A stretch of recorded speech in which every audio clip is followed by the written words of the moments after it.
আসসালামু আলাইকুম, আশা করি সবাই ভালো আছেন। আজকে আমি দুপুরে ডিমের তরকারি রান্না করতেছি। তো পাতিলে আমি প্রথমে তেল দিয়ে দিলাম। তেলটা গরম হওয়ার পরে সামান্য পরিমাণ হলুদ দিয়ে দিছি। সিদ্ধ ডিম ভেজে নিব। কড়া কড়া করে ভেজে নিলে ভালো লাগে, দেখতেও সুন্দর লাগে তরকারির ভিতরে। এখন লেগে যাচ্ছিল আর ভাজা প্রায় শেষ, লাল হয়ে আসছে। এখন নামিয়ে নিব। এবার আমি এটার ভিতরেই পেঁয়াজ দিয়ে দিব, তেলানি যেটা আর কি। তো তেলানি দিয়ে দেওয়ার মধ্যে এর ভিতরে আমি একটু এলাচ, দারচিনি আর তেজপাতা আর সামান্য পরিমাণ জিরা দিয়ে দিছি। এবার এটাতে হালকা পানি অ্যাড করে দিছি। এখানে এখন আমি হলুদের গুঁড়া, লবণ, মরিচের গুঁড়া এগুলো একটু কষিয়ে নিব।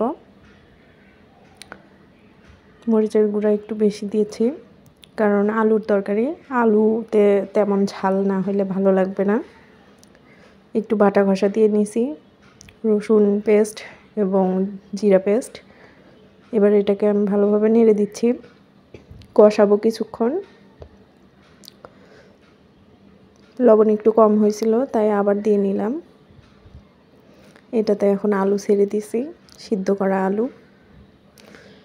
কিছু আলু একটু বড় ছিল, সেই আলুগুলোকে আমি আবার এই নাড়ুনির সাহায্যে ভেঙে দিছি। এবার এটাতে আমি ডিম অ্যাড করে দিছি আর একটু পানি দিয়ে দিছি। এবার এটাকে ভালোভাবে জাল দিলেই আমার রান্না মোটামুটি শেষ। আপনারা দেখতেই পাচ্ছেন আমি বড় আলুগুলো কেটে দিচ্ছি। তো এর ভিতরে আমি একটু কাঁচামরিচ দিচ্ছি, আমান। এটা দিলে একটু কালারও সুন্দর হয়, ফ্লেভারটাও ভালো আসে। এই পর্যন্তই। ধন্যবাদ সবাইকে।